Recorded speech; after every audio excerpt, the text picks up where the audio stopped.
Well, good afternoon and welcome back to another live iThemes training event.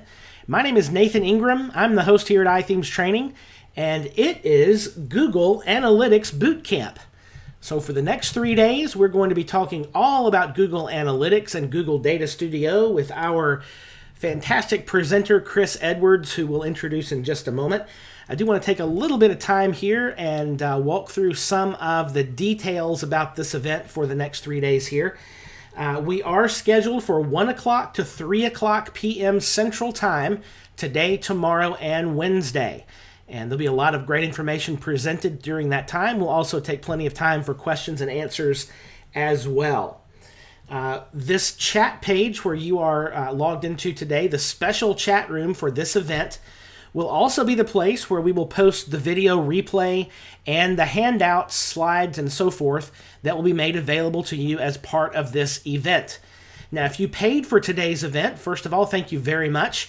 This will be a great value for the investment that you made, and you'll have perpetual access to all of the recordings, all the slides and handouts and links that Chris will be giving, as well as the chat log for all 3 days of the event, and that will be located here at this same URL. So the URL you are viewing for the chat room will be the same place you'll access the recordings in perpetuity. Now, if you're just joining us in GoToWebinar, make sure you are in the correct chat room, and I want to make sure everybody has the correct password, because earlier on in the GoToWebinar welcome message, the password was all lowercase. It should actually be all uppercase. So make sure you're in the correct place. This is not the standard chat room. Make sure you're in the correct chat room and use the password, but in all uppercase letters. You ought to be able to get in just fine there. So that is the place to ask your questions. So as we go through today, in the next couple of days, in the Google Analytics Bootcamp, we do not use the GoToWebinar control panel for the questions and answers. You need to put that over, ask your questions there in the chat room, and that link is there in the chat box of the GoToWebinar control panel. We will, again, as I mentioned earlier, be saving the log of the chat, so oftentimes there are good discussions as well as links and other material that floats past in the chat. We'll be making that available to you. It'll be downloadable here as part of this webinar as well. Today, we will be taking a break in the middle, so right around 2 o'clock Central Time at the top of the hour. Right around that time, we'll be taking about a 5-7 minute break during that time so you can get up and stretch or take care of animals or whatever it is you need to do. One last thing, today's material is really going to be geared for one set of Q&A. So ask your question whenever you'd like, and I'll be tracking those and pulling those out of the chat room, but we'll be pausing just one time for Q&A at the end of today's webinar. So as we're wrapping up in that second hour, we'll hit all the Q&A. And the reason for that is that a lot of this material as we go is going to be, a lot of the questions you may have early on will answer themselves. So you might just want to hold those questions even and just see if that question gets answered throughout the course of the webinar today. So I think that covers all the housekeeping details. So let's introduce our presenter. Chris Edwards is the co-owner of Data Driven Labs, which is a WordPress maintenance and marketing agency. He's a 17-year internet marketing veteran with experience in web design and development, search engine optimization, online marketing, social media marketing, and mobile development. Now, Chris is from Orlando, Florida, where he has held development and internet marketing positions in some of Orlando's top technology companies, and he's very active there in the WordPress community as well. Matter of fact, I think after doing a couple hours with us today, he's going to be speaking at the meetup there in Orlando tonight. So, hey, Chris, thanks for taking some time with us today. We're looking forward to this boot camp. Welcome back to iThemes Training. Awesome. Well, I'm glad to be here, and I'm excited to jump into Google Analytics. Yeah, it's going to be a great couple of days. Let me just say one more time for the folks who've come in late. A lot of attendees are just now ticking in. Make sure you are in the correct chat room for today's event. It's not our normal chat room because this is a premium event. The link for the chat room ought to be down in the chat box of the GoToWebinar control panel. So make sure you click that link and make sure the password you enter, that all the letters are uppercase. Earlier on, they were in lowercase down there. I think we got that updated, but make sure that you use the password in all uppercase letters, and that will get you into the correct chat room. All right, Chris, I think that's it. Let's dive right in with Google Analytics. What are we going to talk about today? All right. Well, so today we're going to actually kind of dive in and talk. Here's kind of the outline that we're going to actually do for this entire boot camp.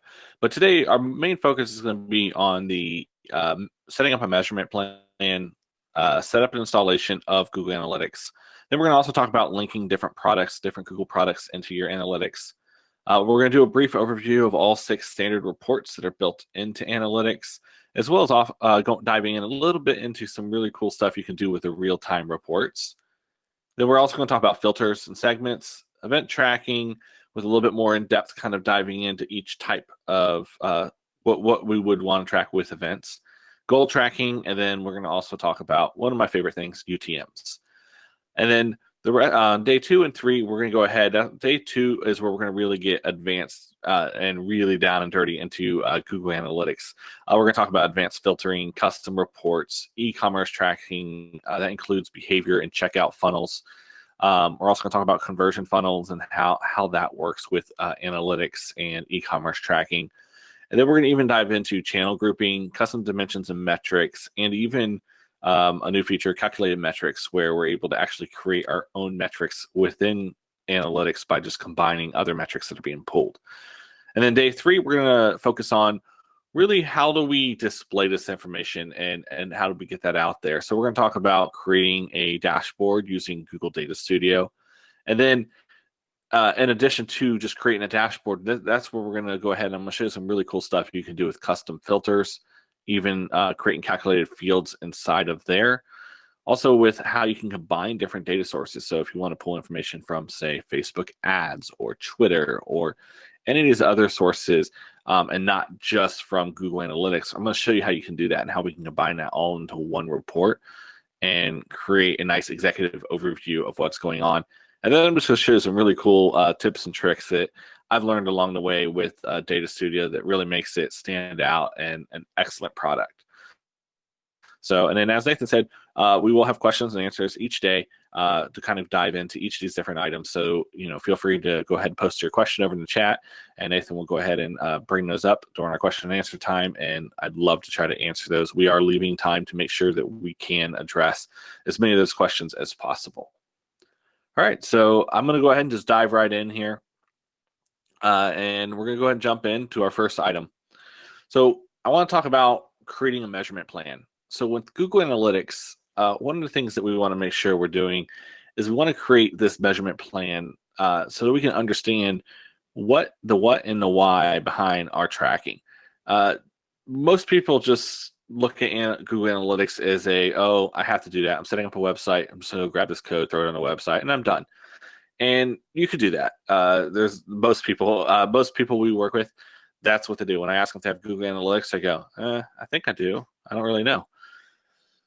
The analytics, putting the code on there is great when you do bring a digital marketer in, but it's not doing you much if you're not ever looking at it or understanding what you're tracking. A lot of times I come in to help out with companies that have installed Google Analytics, and they've installed the code and they've done nothing else besides that. They're not tracking any goals. They're not tracking any of these items or any of these other things. So by creating this plan, what we're doing is we're making sure that we do not miss any of these KPIs. KPI is a key performance indicator. So this could be, each company has these. These are what you want to measure. We also want to define kind of what that success looks like. A lot of times this requires you talking with the executives or stakeholders or your clients or whoever you're setting up analytics for and finding out what does success look like to them. This will also help you define those KPIs, those different goals, and the different pieces that you're going to need. When we're creating a measurement plan, there's a lot of stuff that goes into it, but I like to break it down just really into these 4 areas. First thing is what we just talked about. We want to define those objectives and define what our KPIs are. This is going to help us to really understand what we're going after and what we're trying to measure. We also want to identify data segmentation and set what our targets are. So what we mean by data segmentation is we want to understand, do you want your desktop users to do certain things and you want your mobile users to do a different thing? And we need to identify what those different segmentations are, because we're going to talk about that in a little bit about advanced segments and creating actual segments that we can look at for our data, and we need to understand what those are so we know what kind of segmentation we need to build. And we also need to know what those targets are that you're going after, because when we create our reporting, we're going to want to know what targets we need to focus on. For example, are we only looking for mobile users to sign up for an email list versus desktop users? We're looking for them to really engage in this other type of content. We want to define those targets so that we know how to create the reporting down the road. Number three, obviously, we want to create that implementation plan.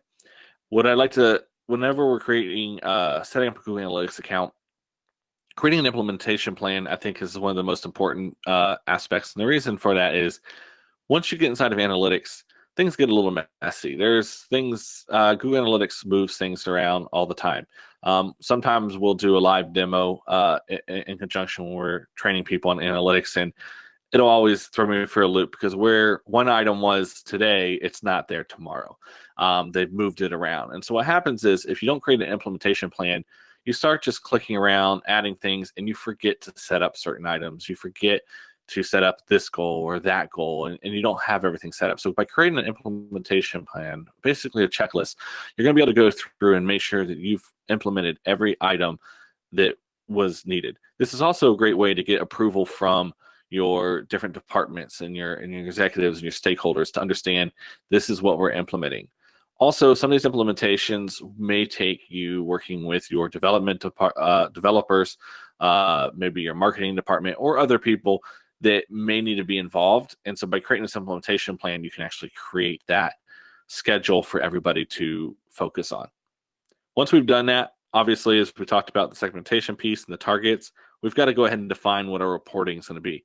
So what is the format going to be of this reporting? What's the frequency? Who's going to get reports? Just really kind of diving into what is going to be in those reports. A lot of times we find that you're not going to be able to create one report. The marketing department always wants something different than executives want. The sales department wants something different than maybe your developers want to see. So we're going to want to look at different kinds of reporting. A good example, developers are going to want to see what type of devices are people using and what kind of browsers are people using that are coming to your website. And is there, a certain browser type, or is there a certain, maybe mobile users aren't converting as well, which will tell them as a developer they need to focus on how to make that a little easier. Versus your marketing department is going to be really focused more on where are these people coming from and are our campaigns working. Versus your executive, most executives, I find they just care about seeing the conversions overall. They want to see how many conversions did we have, what was our KPIs, and that's all they care about. And they don't want a whole lot of information because they're just looking at this really quick and they don't want to dive in too deep. So understand and define what that reporting is. Talk to the different people that you're going to be doing reports for and come up with what those reports should look like and what they want to see. You want to do all these different steps. I will say when you are defining your objectives and KPIs, do think about your reporting because ultimately everything does come down to that reporting. So steps 1 through 3 should always have reporting in mind as you do those steps. So kind of an example, this is a really small one. This is one I actually found online when I was looking for some other examples of a really simple, basic one. Across the top, you have your objectives. You have your different KPIs, and then you have your measurable metrics. These could be what your segments are, for example. This is a great kind of just showing how this plan can kind of be set up. And then from this plan, you would create your implementation guide and figure out how am I going to find this information. And you can also build your reports, define your reports based off of one of these type of things. So setting up and installing Google Analytics, this is one of those that most people breeze through. Google makes it very easy to go set up your account and log in and just create something. It automatically creates when you set up an account. It automatically walks you through the steps of creating your first account, property, and view. The issue that I have here is it doesn't explain to you what you're setting up. The biggest mistake that I've always seen when we're doing Google Analytics audits on for clients, we often find that the way they set up their accounts, properties, and views are never correct. There is a special hierarchy of how this has to be set up And if you don't set it up correctly in the beginning, it's really difficult to fix down the road. So what we always like to tell people is clean data is good data. A lot of people look at it and say data is data, but if it's not clean and it's really all over the place, it makes it very hard for people to work with, and it makes it very hard for us, for anyone to create reports down the road. So you want to make sure that you're starting out properly. So in this case, this graphic over here on the right does kind of show the typical way everything's set up. You have an account that's overall, and you can have multiple accounts. You can have multiple properties, you have multiple views. But your account, normally this is going to be set up for the company. If it's just you, this is most likely just going to be the name of your company. For example, we're a marketing agency, so we set up accounts for a lot of different clients. So each one of our clients is inside of an account. And then your property, the property is going to actually be a website, mobile application, a device. This can actually be even, for example, for data-driven labs. We have data-driven labs as our main account. And then under our property, we have our main website. And then we actually have analytics on our YouTube channel. So our YouTube channel is a separate property. And then we have an application that we have that set up as a third property. So we have multiple properties under Data Driven Labs as our account. The other way you can set this up, if you choose to, is if you have an account level, and let's say you own like 4 blogs, 5 blogs, right? You can have the account level be your organization, and each property being each one of those 4 blogs. There's different ways to set this up. I'll actually show you an example here in just a second, but I do want to talk about views. Views are considered access points for reports. A view is an access point for reports. These basically are defined through filters and different items to create this view. It'll make more sense here when we kind of dive into here. Oh, I'm sorry, that's a little blurry. Your account, for example, would be your shoe store. Your property, in this case, they have blog as a separate website, and they have a mobile app. So you see there's 3 different properties, and each one of those properties has a different UA code. It's the way UA codes work for properties is you have your master UA code, and then each property is -1, -2, -3, and it continues to go up from there. Each account contains different properties. Different properties based off accounts. So one of the biggest things to realize with your properties is you are limited only to 50 properties per account. And for a lot of people, this is more than you need because you're only going to use 2 or 3 of these properties. But in the case where you're working with an enterprise organization, for example, we work with a hospital network who has different doctors' offices, hospitals, and so forth. And we actually have about 160 different properties that we have to track. You can only do 50 per account. So the key here is you just create separate items such as my shoe store group 1, my shoe store group 2, and so forth. The issue that we've ran into with this, a lot of times this is the easiest way because you don't normally just start out with 150. You started out with 10 and then you've grown from there. One of the things we found with doing that is it can get very difficult to figure out which account everything is in. So one of the suggestions I do have is create some more logical groupings, such as my shoe store's East region, my shoe store's West region. And this is kind of what we did with the hospital network. Is we have different divisions based off of geographical locations, and so we actually say, Florida and Massachusetts and so forth, and we kind of break it up based off of the state so that we can define a little more in depth and find things a little quicker, but keep it under 50 inside of each account. Now, when we're setting up views, you can create as many views as you want. Google recommends a minimum of 3 views, and I agree with this. You want to have an unfiltered, a mastered, and a test.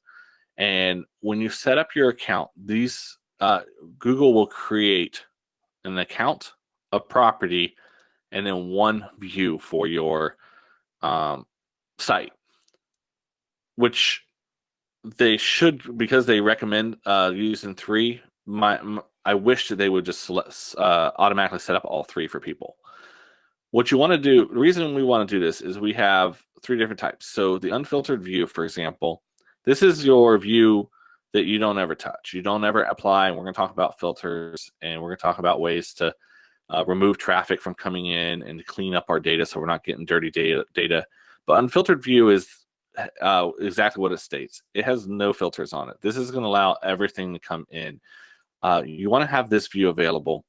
Then your master view is going to be the view that you actually work out of on a daily basis, and your test view is going to be the one where you're running all your tests and you're trying different things out, and you may be adding some filters on that to be set to only be for a test domain or something like that, just so you can kind of see your dev environment or so forth. So when you're setting these up, make sure that you always build it out. If you're for each property, this view that you see here on the screen, this is how each one should be set up. You should have your account, your property, and then you should automatically set up your three different views. Going forward, all filters that you add should go under your master view, and never add anything under the unfiltered view. Just keep it as it is. Basically, the way a view works within Google Analytics is a view is when you're navigating through your reports, you have a view selected that you're going through. And this is going to pull over all of your different information, such as your filters, any of your channel groupings, or any of these other items will all be pulled just into the view itself. So make sure you set these up and you keep that unfiltered view, and then you play around. You have your test view be set for any kind of testing, and your master view be what you look at. This, if you haven't set up, most people have not set up their analytics this way, and they've already set up a master view. In this case, what I always recommend is, this is a common problem we see, is everyone only has the one view.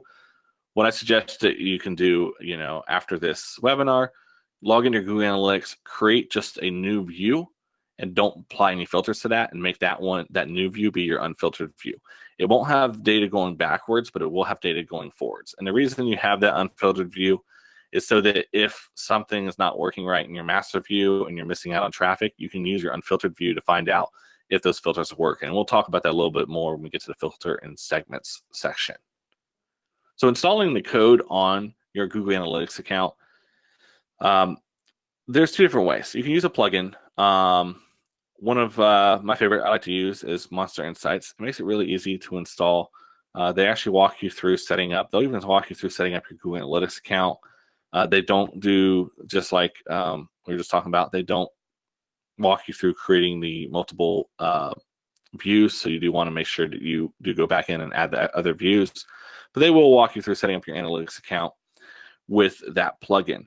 Now, advanced users, you can install Google Analytics code directly onto your site, or you can use Google Tag Manager to install that. So when you're installing the code, Google Analytics code does need to be installed in the head of your website. This is another common mistake that we see with a lot of people. Most people have put Google Analytics down at the bottom of their site.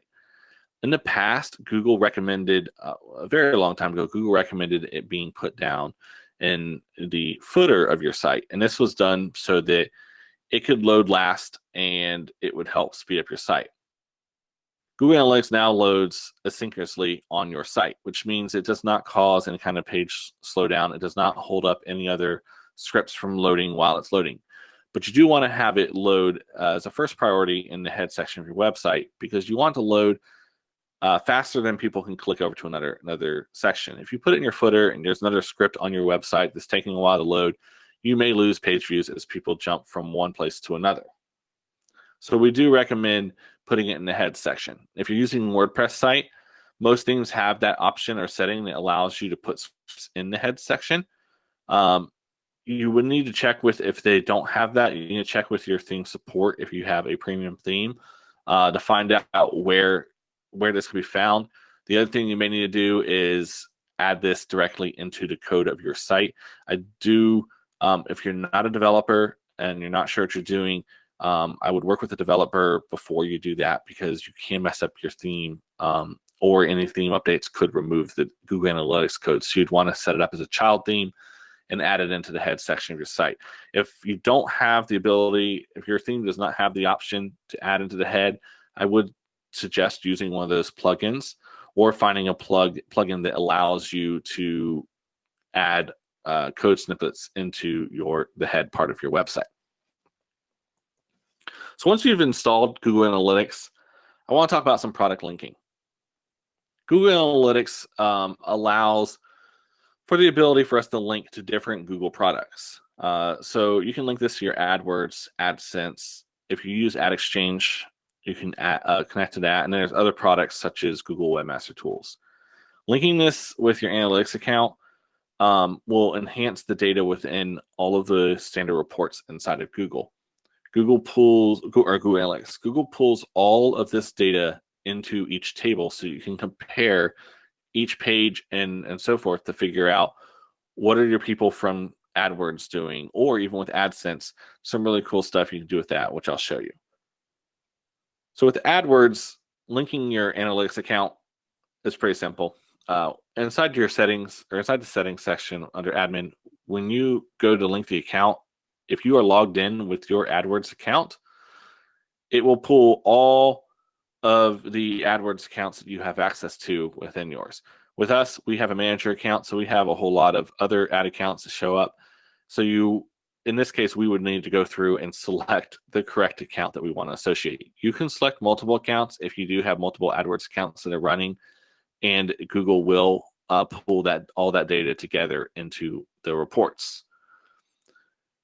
In addition to linking it from this side, it'll also link it into AdWords as well, which will allow you to optimize your spend when you're using Google AdWords. This will what this will do is this will actually pull, if you're using Google AdWords, it'll pull your bounce rate and some of your page metrics over into AdWords that will allow you to optimize your spend and see what's going on there. You can even set up Google AdWords to do some AI based calculations off of those bounce rates and so forth to help auto optimize your ads. Google AdSense is, if you're a blogger or you have a website that you put Google Ads on, this is the program that most likely you're using. If you monetize your website, you'll want to, you can pull all that data directly into all your Google Analytics reports. I kind of want to show you what that looks like. This is one of the sites I have. It's a blog that has some ads on it. And you'll notice that I'm inside Google Analytics and I can see how the performance of the page is doing. I can see the revenue on each page. So I can actually come in here and see what are my money pages and what pages are not doing much for my site. This is really a great way to combine that data. You can pull these reports into other standard reports as well, and you can really see the page value. And then you can even assign that value to traffic sources by using the acquisition reports and pulling in the revenue reports. And you're able to actually combine the two and actually just find out which channel is bringing in the most revenue for you. For example, on this site, organic is obviously going to be our highest. It's pulling in the best revenue. But you can view this by incorporating your AdSense. When you're inside the admin section, it'll do the same thing. It'll look and see which ad accounts that you already currently have, or which ad accounts that you have access, or AdSense accounts you have access to, and then you can select which AdSense account to bring in. I do believe with this one, you can only bring in one AdSense account. I don't think you can bring in multiple. So you really should be using only one AdSense account on your site anyways. The last one that is a recommendation is Google Search Console. Google Search Console is, if you haven't used it, you can go to google.com/webmasters, and this allows you basically a peek into what Google search engine sees your site as. You can find errors, you can find what's going on, you can find what people are actually searching for, how many times you showed up in search versus how many times people clicked on your site, so you can understand what other key terms that you're being found for. You can also see your backlinks and how many people are linking to your website and so forth. Google Search Console also has the ability to be pulled into Google Analytics. Once it's pulled into Google Analytics, you're able to view all of this data from within inside of your analytics account. Some of this data can be combined, but because the way Google Search Console set up for security, it does not always track over. If someone clicks an ad, it does not track into the session data of Google Analytics. So you can't combine it with all standard reports, but there are a few reports that you can combine that data with and pull in and be able to see it all in one. All right, so we're going to talk about the 6 standard reports that are within Google Analytics. The first one I want to talk about is real-time reports. So real-time reports allows us basically to watch traffic in real time. We're able to view what pages people are actively on, where they're coming from, and we can also pull in the live data on conversions and events and so forth. So this is all one of the biggest things I have people ask me is, okay, so besides being able to just watch traffic in real time, what else can I use real time for? The biggest thing I use real time reports for is testing. Since you can actually see the traffic in real time, you can filter this data and actually test your events, your goals, any kind of custom dimensions you set up, and you can track it all in real time.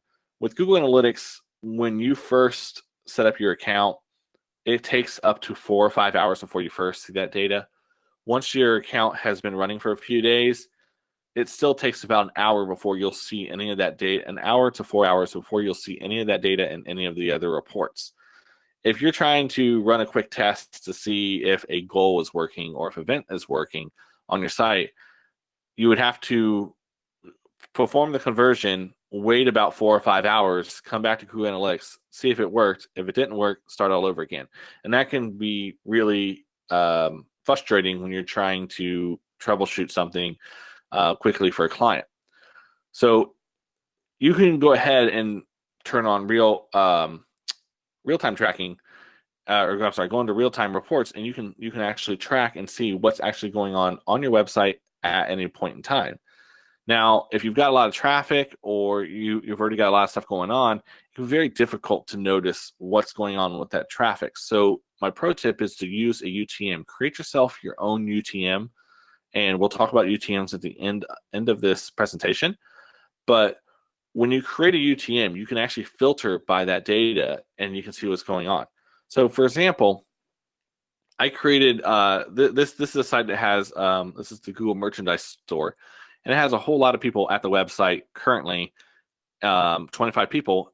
It's hard for me to tell which one was me coming in. So everything I'm doing, I'm unable to see what's going on. So I created a UTM code, and I made my campaign be my campaign source be test traffic, and I made my medium be test traffic. And so when I came to the site, if I went to the traffic sources section, which if you look over to the left, you'll see traffic sources. I clicked on the traffic sources report inside of real-time reports, and you'll notice down at the bottom, there's me right there, test traffic. If you click on that test traffic link, I don't know if my mouse will show up here. If you click on the test traffic section, it will automatically create a filter, and it will filter by that source of test traffic. Now, anywhere else I go inside of that real-time report, it will keep that filter across the top.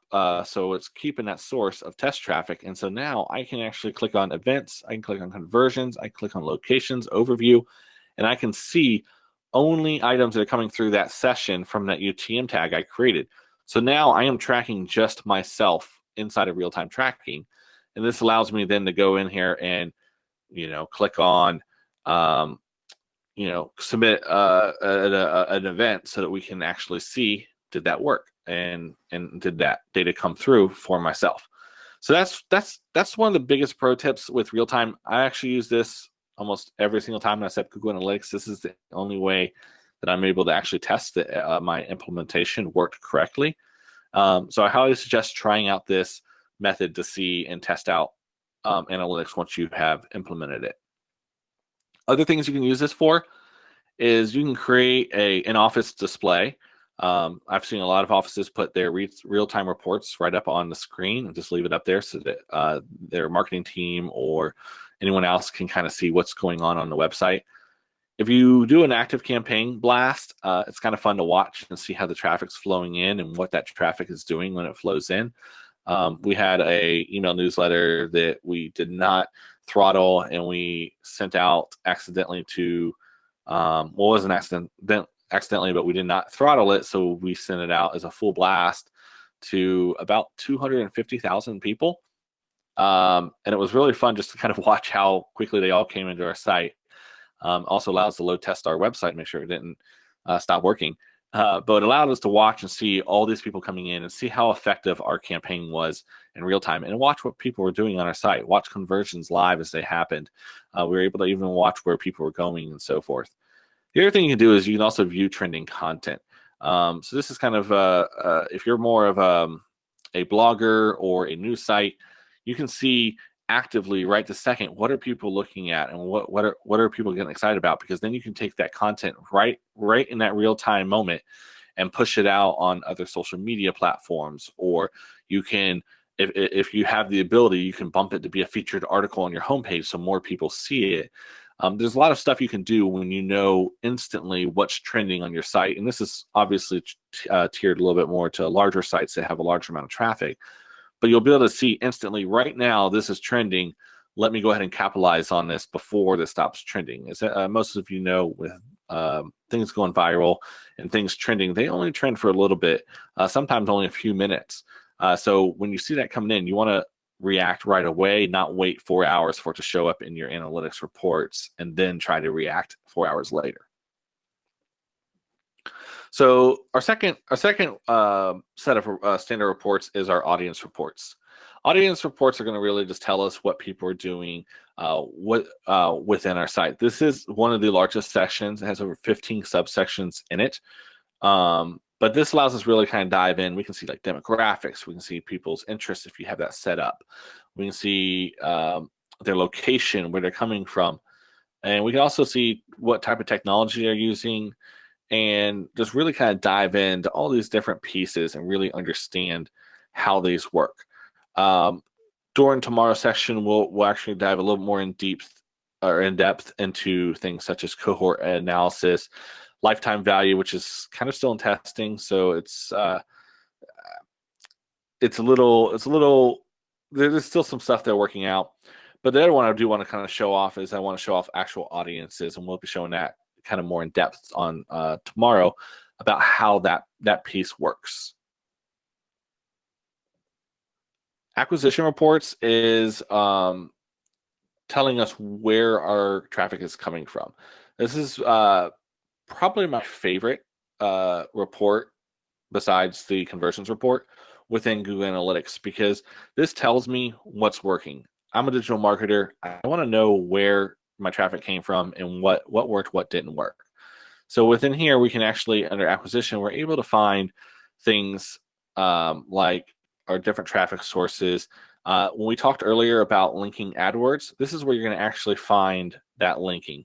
So if you look over to the right, AdWords is going to show up inside of here, and we're able to actually filter down and see our campaign, see what's actually happening because we created that product link. Search Console as well, because we created that product link, we're able to see it inside of here. Now, if you're unable to find where to link AdWords or Search Console, one thing that's cool is if you have not linked these, when you click on these sections, it'll go ahead and prompt you to go ahead and walk you through the steps to link AdWords and Search Console. Social pools and different information, so you can kind of see how you're performing on the different social media networks. It tries to track things such as shares and like buttons. It doesn't really work too well because Facebook keeps changing their API and so forth, so it's hard for them to keep up with that. But they do a really good job kind of monitoring and trying to see what's going on your social channels. I still recommend using UTMs ultimately to track those type of things. And for example, the UTMs will show up under the last item you see there, which is campaigns. And we'll talk about that a little bit more in depth of how campaigns work and how UTMs work when it pulls that data in. So behavior reports are where we can figure out what people are doing on our site. So we talked about how they get to our site, but once they get to our site, this is going to tell us what they're doing. So inside of behavior reports, you're able to really dive in and understand your site content, your site speed. What are people searching for? This is actually a very underused item. And this is one of those pro tips that I like to bring up of set up your site search. Get in there and set that up, because what that's going to allow you to do is monitor what people are looking for on your site. Often what we find is we find that what people are searching for on a site is usually a very basic item. And by taking that item and linking it into navigation, if it's a very highly searched term, and creating a little bit easier way for people to find that, can actually up conversions by providing them the ability to find that information very quick. Also under behavior is where you're going to find events, which we're going to dive into a little bit more, which is the event tracking. And then publisher is the AdSense link that we talked about creating earlier. You also have experiments, which is another item that is added in. With experiments, you can use Google Optimize, and you can actually pull that data into Google AdWords to do A/B testing and really understand what's going on and what content works, what colors work, and so forth on your website. So conversion reports are exactly what they sound like. These are your ultimate goals. Also e-commerce, which we'll be diving in more in depth with the e-commerce tracking section, is found inside of here. You also have the ability to look at your attribution models, as well as multi-channels, and see with this, different channels where things are funneling into your site from. The most important metric in here is going to be under your goals. You've got to make sure that part of your implementation plan is setting up those goals for your main KPIs. I would probably say this is the second biggest area, which we'll actually dive more in depth into goals here later today. This is the second biggest area that people don't set up. They don't set up goals with their analytics. They put analytics on their site and then never set up goals. So that's probably the second biggest mistake I see with Google Analytics. All right, so we're going to talk about filters and advanced segments.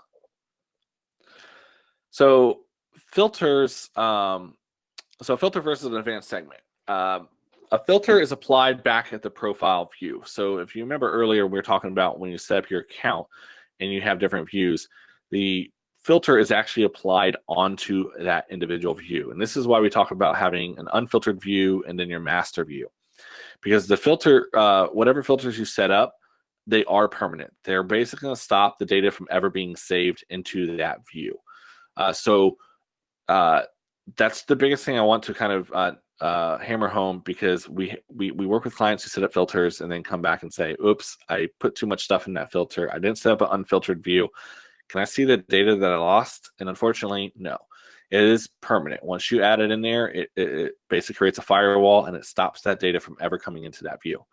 So this is first the reason why you should have an unfiltered view, and second, this is why you should also understand that putting a view on here just because you want to see what the mobile traffic look like, you're going to permanently filter out any other traffic besides mobile if you add it just as a filter. So that brings us to advanced segments. An advanced segment allows us to do the same thing that we're doing with filters, but we can isolate those into segments that we can turn on and off and view inside of our reports without actually changing the data. So what this does is this just changes the reports to only show what we want to see when we want to see that. And I'll show you that here in just a second, how that works. I think there's a lot of confusion until you see it. So let's kind of just dive in real quick. First, I want to talk about how you create the filter. So to create the filter, you're going to go inside of admin and you're going to go under the view that you want to create the filter. So in this case, the view that we're creating it under is all website data. This was in this account, this is the master data or master view account. You'll see filters listed down about 4 or 5 items down. Once you click on the filters, you should not see any filters already added in there if you haven't added any at that time. But what you'll do is you'll hit add filter, and then you'll come down and create your filter. So you have the ability to create predefined filters, so for example, this one is being for blocking internal IP. And so we're excluding traffic from an IP address that are equal to 123, 123, 123, 123. And so what this is going to do is this is going to block all traffic from being tracked inside of that view from that IP address. Now, again, remember what we talked about before with the views. You still have the unfiltered views, so you're still picking up inside the unfiltered view. You're still picking up all traffic coming in. Only on your master view are you filtering out this information. You also can really create some really custom items using filters. So when you go into custom, you have a lot more options. So for example, here, the filter field that we're able to filter by, you'll notice that there's a lot of items in there. We can pick any dimension inside of Google Analytics, and we can filter by that dimension. So you kind of see campaign source, campaign medium, campaign name. All of those items are all inside of there, and we can filter by those. So the biggest question, what would you create a filter for, right? A big one I like to do is I like to exclude internal traffic. Internal traffic will not behave like your typical website user. This is going to be your employees. This is going to be your developers. Everybody who is inside of your office is going to use your website a little bit different than your average person coming to your site. So we want to kind of block that out and not include them in our master view, because they're going to kind of give us really bad information and so forth.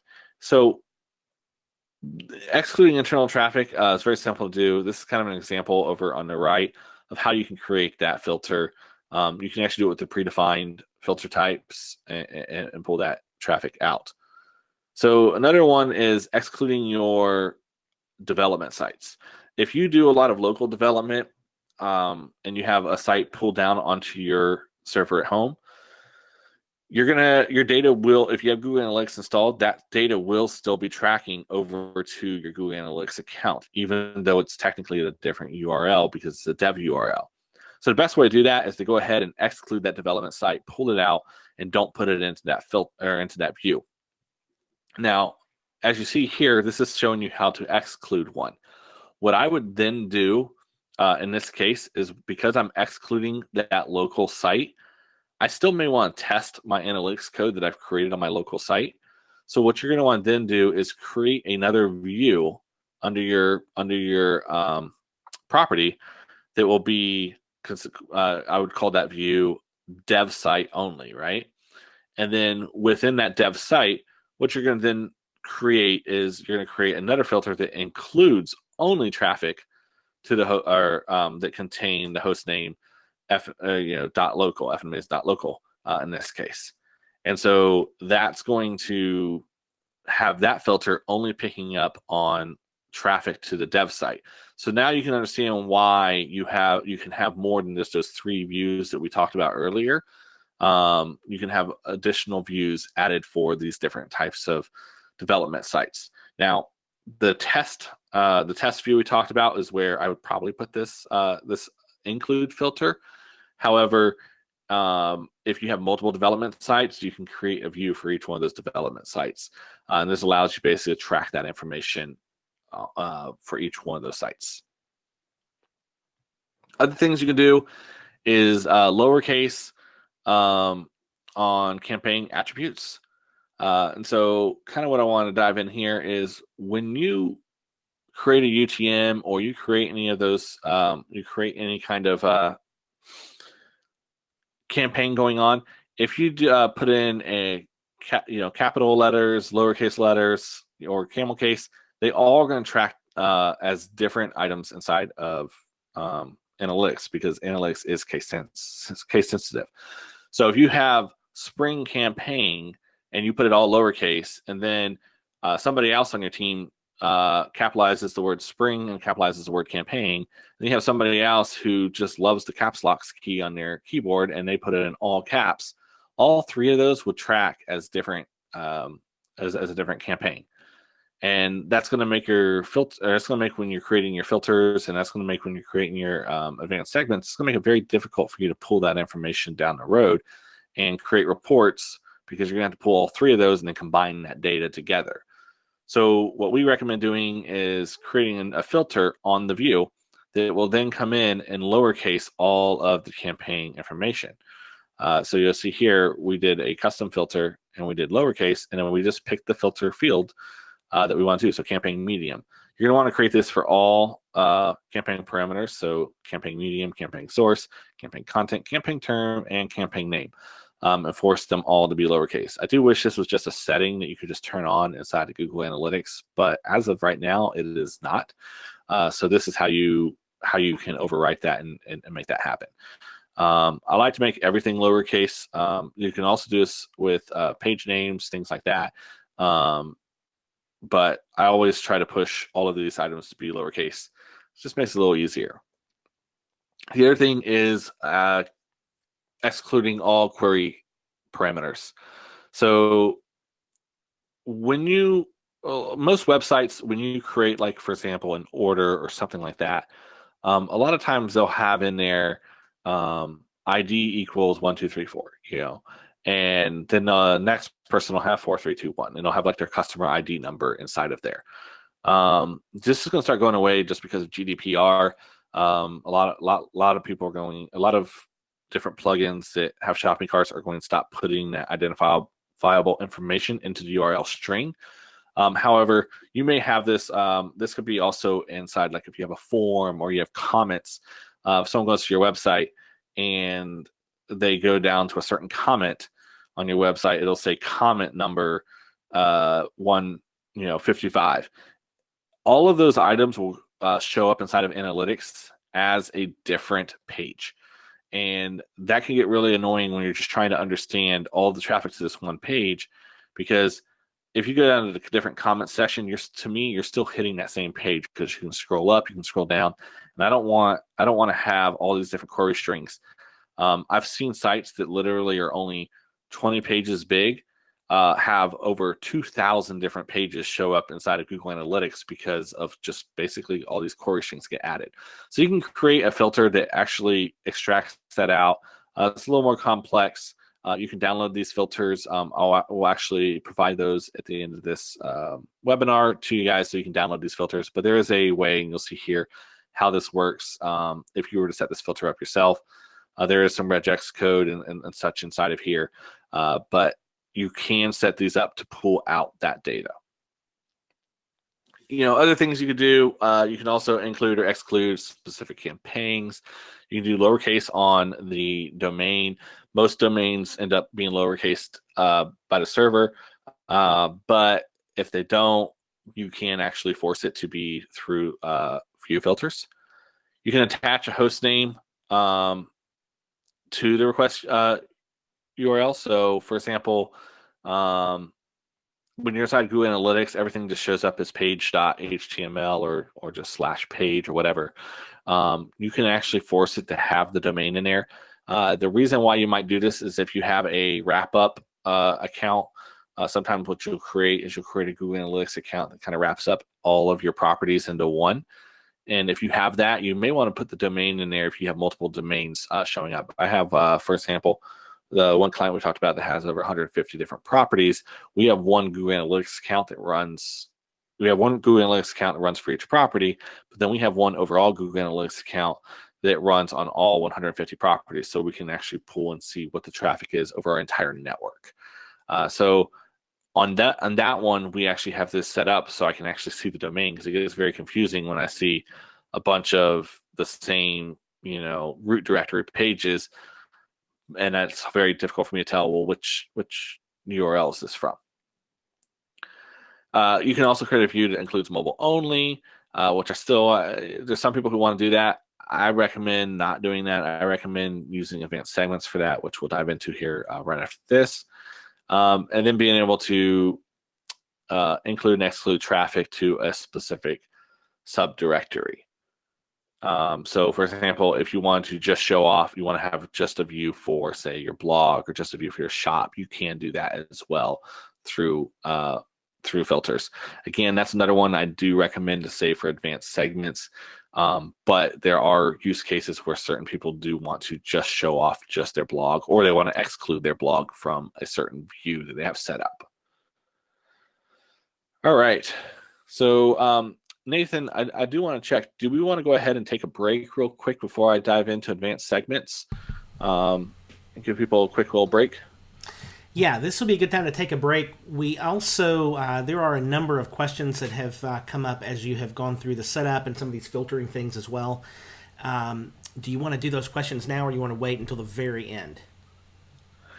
We can do a couple of those questions right now. Okay, very good. So, all right, let's just start with the most recent question.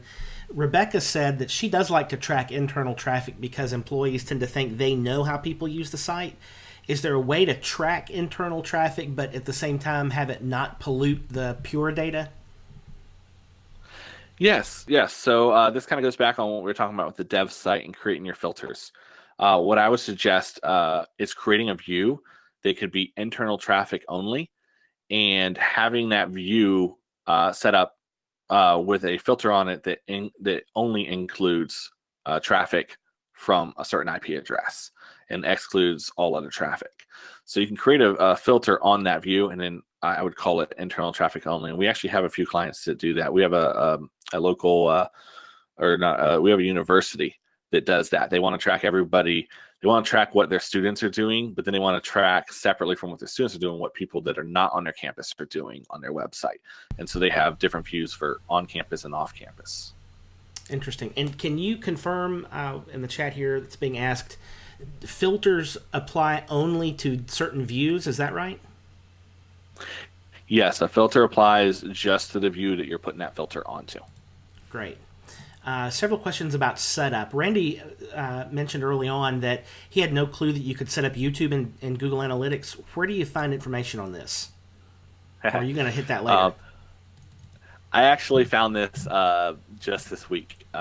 Inside of your YouTube channel settings, there is a spot for you to stick your Google Analytics UA code. Now, you don't stick the entire, you just put the UA code, the UA number that you have inside of there, and it will track on just your channel page. So it doesn't track if your videos played. It only tracks if they go to your channel page. Does it actually fire your analytics code? But it is inside your YouTube settings under your channel settings. Interesting. I didn't know that either. How about that? Steve, and this is a very common question. Steve is saying, okay, we've set up multiple companies under one account. Can we break those out to separate accounts later? How's the best way to do that? Yes, you can move a Google Analytics property into another account.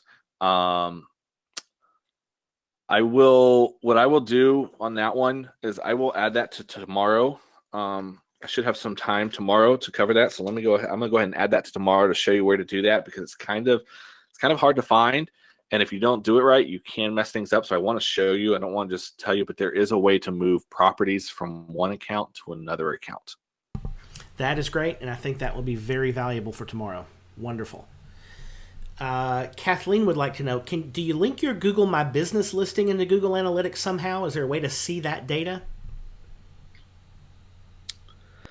There is not a way to see Google My Business data within Google Analytics. We will be talking on the third day about Google Data Studio, and there is a connector to pull Google My Business data into Google Data Studio.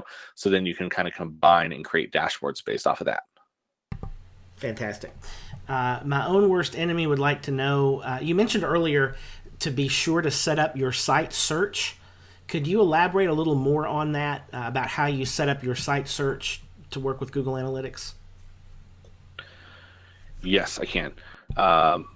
Let's pull this over real quick. So inside of your settings, and I'm going to have to pull up, I got to switch here. Switch this account. Oh, it should have been under that account. We'll pull this up real quick. Google Analytics, this is actually why we did not run live demos today, is running very slow today. So everything kind of takes a few seconds here. Wow, you weren't kidding. That is slow. Yes. So once you come under, let's see here. Oops.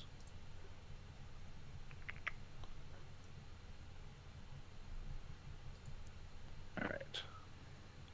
I will pull that back up because they moved it on me here. That's one of those items I was talking about that sometimes gets moved around inside of here. Let's see. No, it's not in the property settings anymore. I will find that information and show you, but you can set it up within. Okay,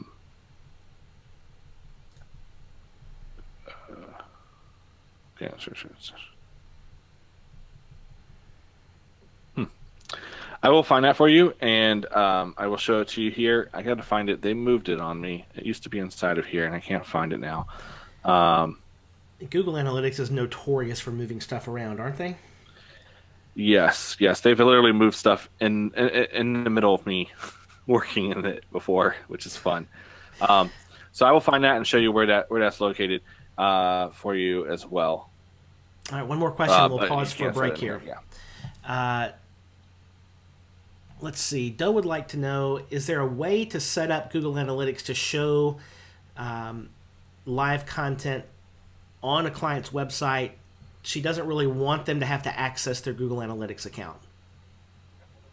What would you recommend to be able to show clients the data without having them log in to Google Analytics? Okay.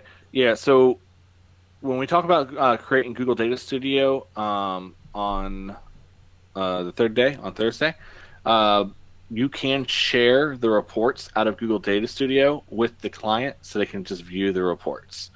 So we will show you how to do that so you can actually share those reports with others. Awesome. Okay, well let's pause for a break now. It is just about 2 minutes after the hour. Let's take a 5-minute break. We'll be back at 7 minutes after the hour. So we'll see you back at 2:07 Central Time.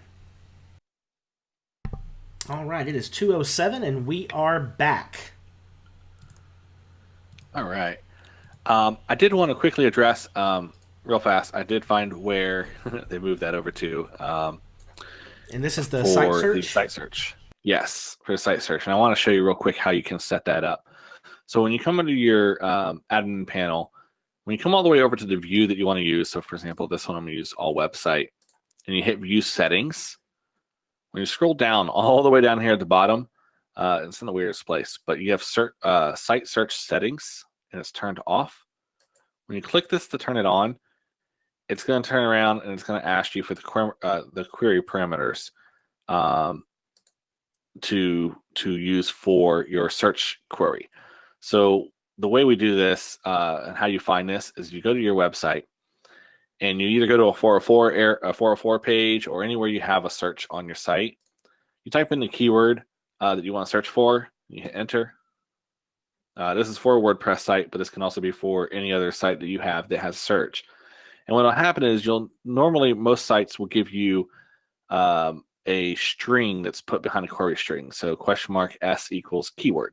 And so keyword is obviously what we searched for. So these 3 characters, $S equals, that's our query parameter that we're going to want to copy. So we're going to copy that. And we'll come back over to analytics. Paste this query parameter inside of here and hit save. And going forward inside the site search settings, it will track anything that follows this as the keyword that's being searched for. And I believe it automatically removes if it has a plus sign and so forth, and replaces it with a space. So that's how you do find that information and bring that over. The key is go to your site and see. Most WordPress sites will do it with a $S equals. But double check your site and make sure that is how it does it, and you'll be able to track your site search through analytics and find out what those keywords that people are searching for. Most of my sites don't have searches on them, so if you don't have a search on your site, you'll have to go to a 404 page and see if it's on there. But if you do use search in your site, double check. And most of them have some type of query string that you can attach to. If it does not have a query string attached to it, it's going to be a little bit more complex, and you'll actually have to do some custom coding in order to pull that data in. But most should have a query string. All right. So to dive back in, we're going to start back off right here where we left off with advanced segments. So we kind of dove in a lot on the filter side, and we talked about how filters are applied to the view, and they're permanent. Once we add them in, they stay on there. But there's going to be a lot of times you're going to want to view you'll want to apply basically a filter. We're going to use the word filter just for a second here. And from this point forward, we're going to call it segment. You want to use a filter on just the report per se. And you want to see, I just want to see just right now what my mobile and tablet traffic looks like, or what my mobile traffic looks like, or who made a purchase, or anything like that. And I want to see that information in this report only. That's where advanced segments come into play. With advanced segments, you can add in these different, you can filter down these different informations by using these segments. So for example, this is one I created real quick, just to kind of give you an idea. You have all users, and that's going to be in the blue. Orange is basically showing only organic traffic inside this report, and in green is showing just referral traffic. And what you'll see is as we add these different advanced segments across the top, we can actually compare and see all of that data down below. And this is just your standard report. Under sessions, we're able to see, or under the overview tab, we can just see all these different items and apply these different segments and see what's going on. We have not changed anything in the view. None of this is permanent. When we remove those, it goes right back to the regular data. But we're able to use advanced segments now to really kind of dive in and just see what's happening with each of those.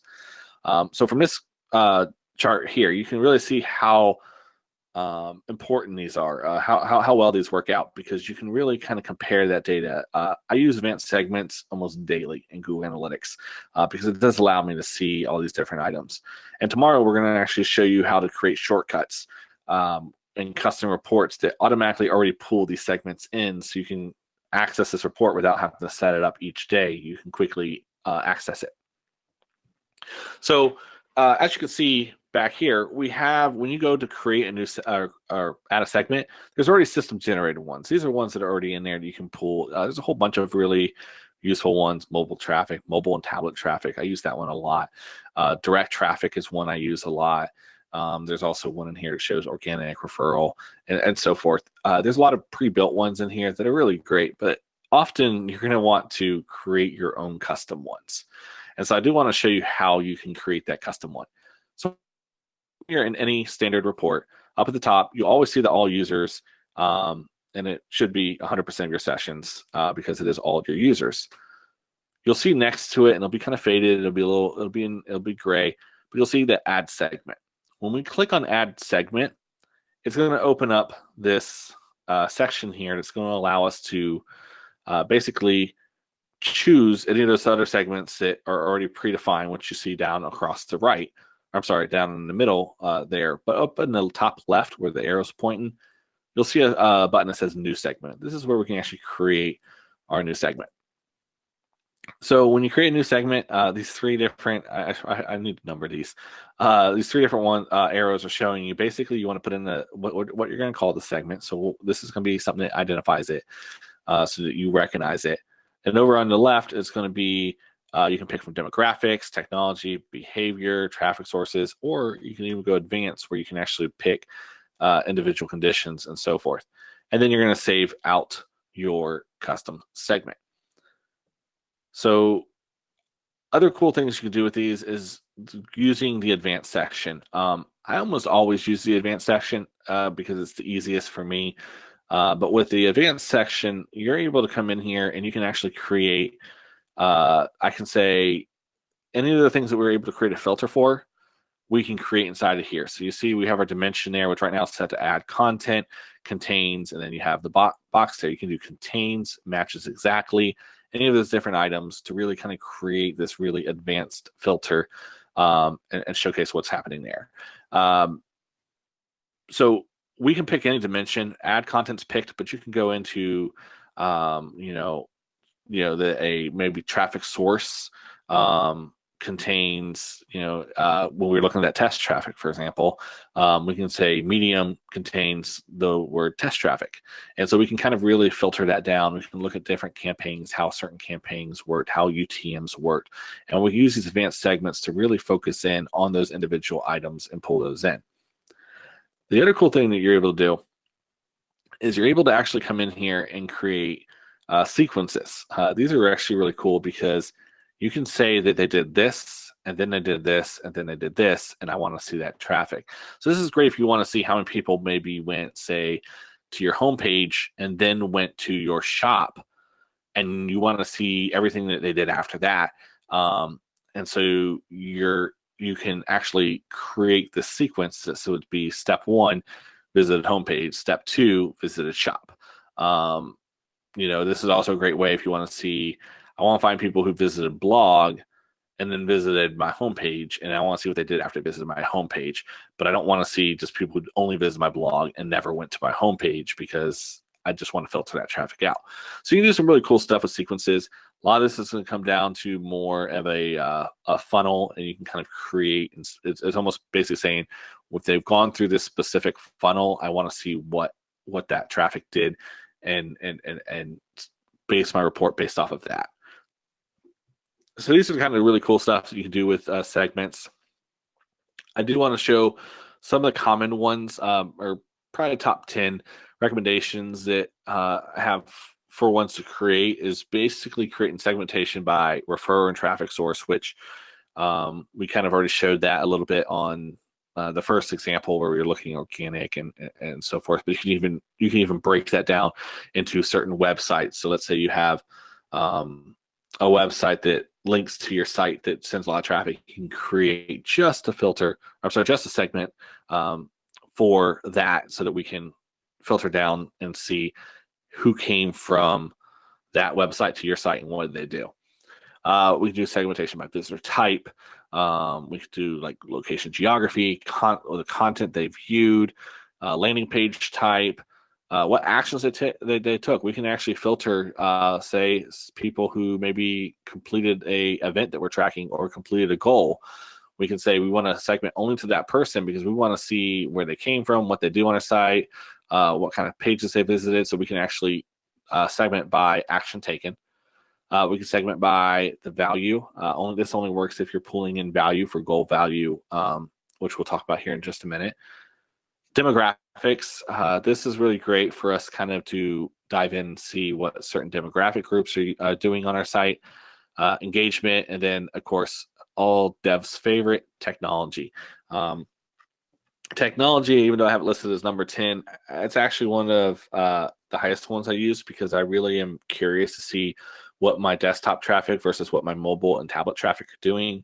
On most sites now, it's almost 50-50, and some sites even mobile traffic overtakes and does 60, 70, even 80% of the views to a site. So being able to segment by that and understand what your desktop users is doing versus what your mobile users are doing is actually one of the biggest things I probably do almost daily with a lot of my sites, to understand how the campaigns are working and understanding, if the mobile versus non-mobile is working. If you don't want to create advanced segments, there's a whole gallery out there. When you go inside to create a segment, there's a button to shop from the gallery, and not shop, but pick from the gallery. The gallery's free. All these are ones that people have already created. I'm going to actually, at the end of this, we'll have a couple that I use often that I will provide you guys as well. But when you click on any of these, you can load them into your analytics account, and you can use them to segment your data inside your analytics account. So these are things that people have already created. Social media traffic. This one, for example, they have Facebook, Quora, Twitter, LinkedIn, Google Plus, YouTube, and it's basically, you can filter that, creates a segment for each one of those, so you can see, just want to see what traffic from Facebook did. I just want to see what traffic from Twitter did. Just want to see it from LinkedIn.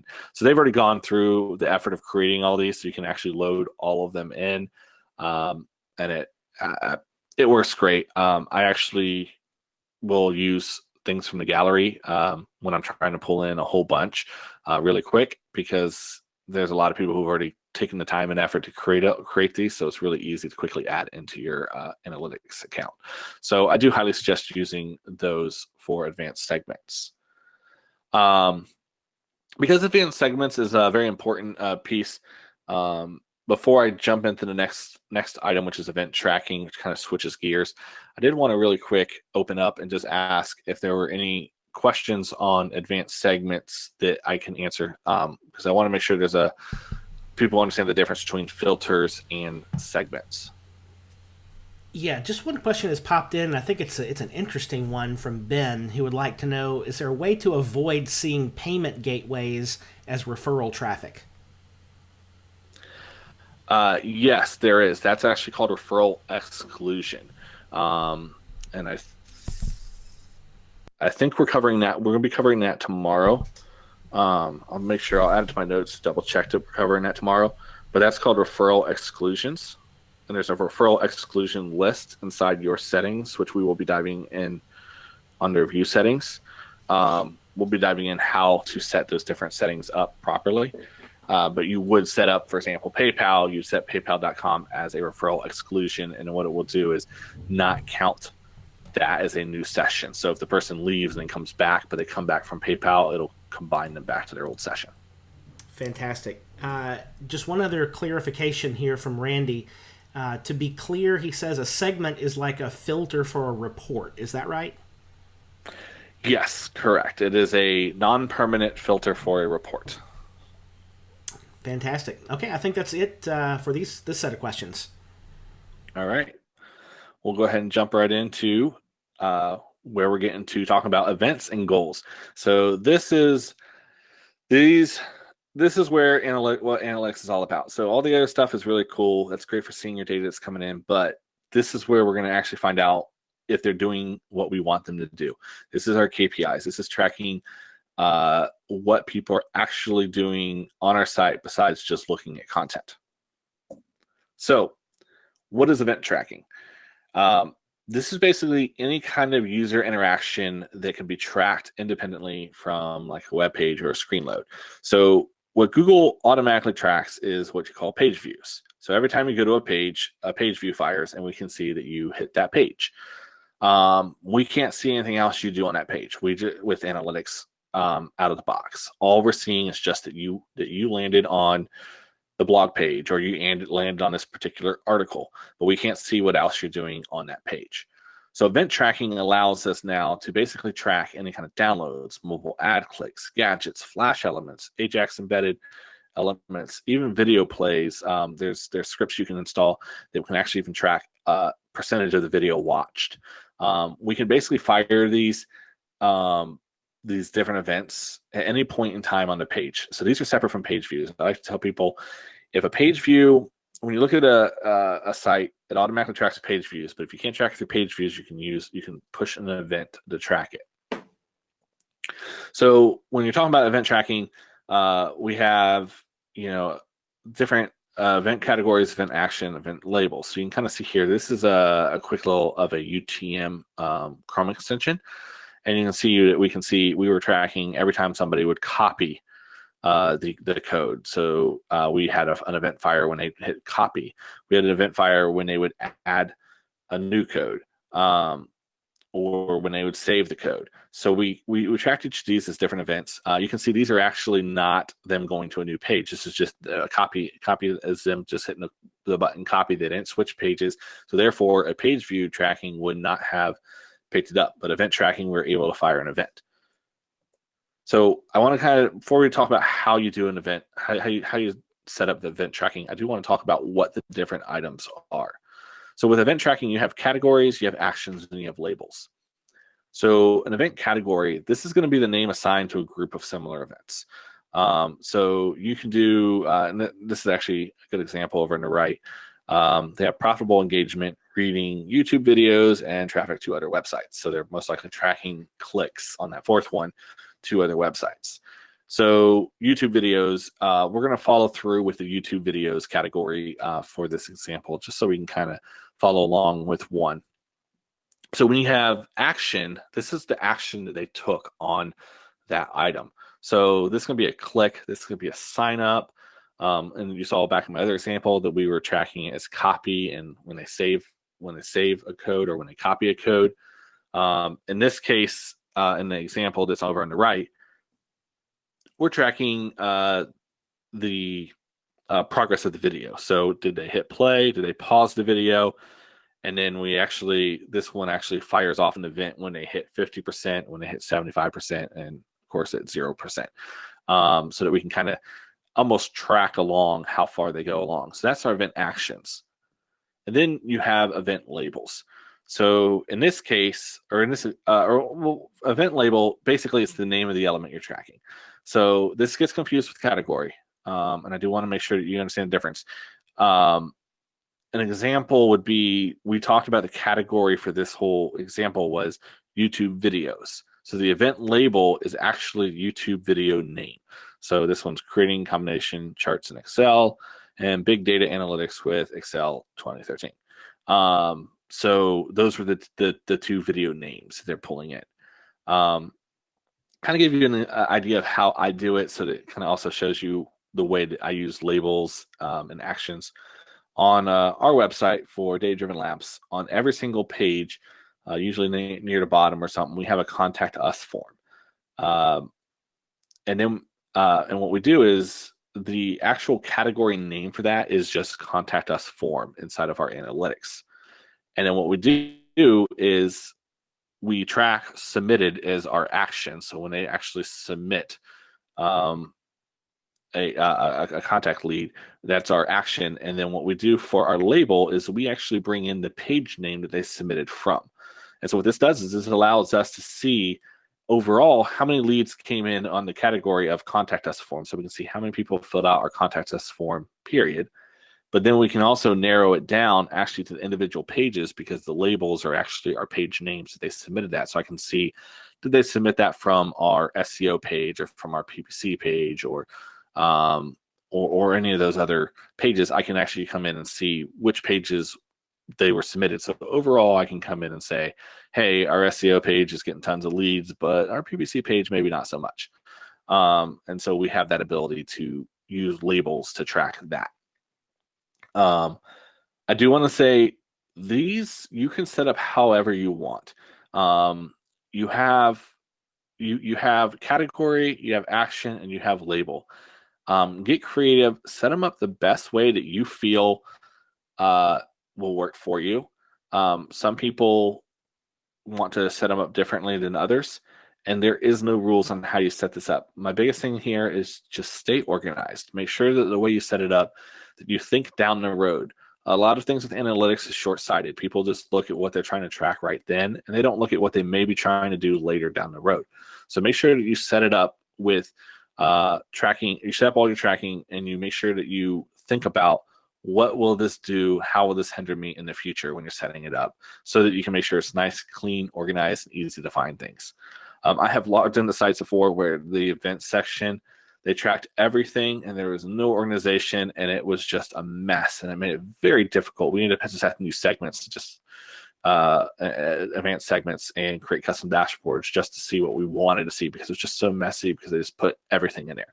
So just try to think about categories and using the categories the right way, and then using labels within those categories to define each item. So setting up event tracking. Event tracking is fired using JavaScript. So I will say, double check with the code you use. Google Analytics just switched up the code a few months ago. They have a new code. So this is actually based off of the Universal Analytics. They now have a new code they just launched. So the JavaScript is slightly different. So just double check which code you're using, and then you can actually just pull up in Google's help file, and they will show you how to do this. This slide is pretty much an interpretation of what's on their Google Help screen. So it kind of gives you an idea of how this is set up. But you'll see that the fire an event, all we do is we put into the JavaScript GA send, and then we put the event category, action, label, and then if we had a value associated with the event, we could put event value. Most times there's not an event value, so I don't normally use that one. But if you do have a value for the event, you can put that in there and pull that pull that information in. So a value could be like a dollar amount if you're tracking things such as that.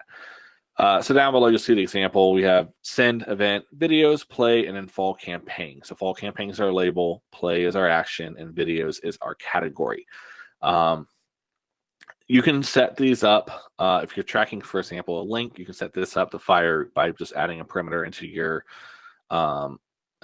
link, such as on click, and then you can put this inside the on click section, or you can fire this JavaScript anywhere else on your page just by putting the script tags around it and having it fire. Realize if you just put it on the page with just a script tag, it will fire when the page loads. So you can build this in if you have any other kind of JavaScript. You have to work with your developer on this, but you can actually have this fire on certain JavaScript events that happen on the page. You can also set up Google Tag Manager to run events as well. I do have a webinar that I did with iThemes that we'll link you to that talks about Google Tag Manager and how to set up Google Tag Manager and how to track button clicks and how to track those type of things as events. And then moving on from events, I want to talk about goal tracking because it's very similar and very related, and what the difference is between them. So goal tracking is us measuring something that fulfilled our target objective, right? This is actually completing an activity, something that we're going to basically call a conversion. It contributes to the success of our business. And so the difference that I like to tell people between event tracking and goal tracking is event tracking is we're tracking all the steps leading up to the ultimate conversion. With goal tracking, you can only set up 20 goals with the free Google Analytics account. You can only set up 20 goals inside of goal tracking. So events, you can set up as many as you want. So with goal tracking, what I like to tell people is let's focus those on the ultimate thing. Let's not put a click of a button on the home page that doesn't really do anything. Let's not track that as a goal. Let's just track that as an event. But the ultimate goal is they click the button, then they click this other button, and then they bought a widget from you. Well, the buying of the widget, that's the actual conversion. That's our goal. So ultimately, they ended up completing what we wanted them to. The other two items were just events, steps leading up to that goal. So events are more like the steps leading up to there, and the goal is the ultimate conversion, the final thing that we want to track. This could be the purchase from an e-commerce site. If you want to do completing a game level for a mobile gaming app, and again, that might actually be event. Maybe it's just people completing a milestone in a game, because if you have 40 levels, well, you can only track 20 different type of goals. You can only track levels 1 through 20. So there's another reason why you might want to just track completion of the game. Submitting a contact form. So with our site, we track anytime someone sends in a lead form, that if the lead form comes in successfully, that tracks as a goal. Now, we do track every time somebody attempts to submit a lead form, mainly because if you have a very, very long form, with our site, it's almost everybody who attempts to submit it actually submits it. But with one site we work with, they're a doctor's office, and they actually have probably about 20. It's to make an appointment, and they have like 20 different fields for you to fill out. And most people don't finish filling it out. And so what we did is we actually installed event tracking to track how many times people clicked the button, and then we actually only fired the goal when a successful submission happened. And what we found was about 80% of the people who filled out the information clicked the button to submit, but probably got an error because they didn't put all the information. They only filled out some of the fields because all the fields were required. And what we actually quickly found was they were not submitting. Most people bailed out and didn't come back and submit the information. And so we were able to resolve that by creating less fields for people to fill out. So you can use event tracking to kind of check and figure out what your conversion rate is on certain forms and whatnot. But your goal tracking is obviously going to be the ultimate goal. There's different types of goal tracking. There it goes. Different types of goal tracking you can do. URL destination goals. So this basically tracks when they go to a certain URL. So if you have a thank you page or you have something along that lines, you can create one that's based off of URL. You have visit duration, which is what it sounds like. It's how long did they stay on your site, how long basically from the time they got there to the time that their session ended, how long was that? So if you say, this is good if you have like a site that's like a blog site or something, you want people to stay there for a while.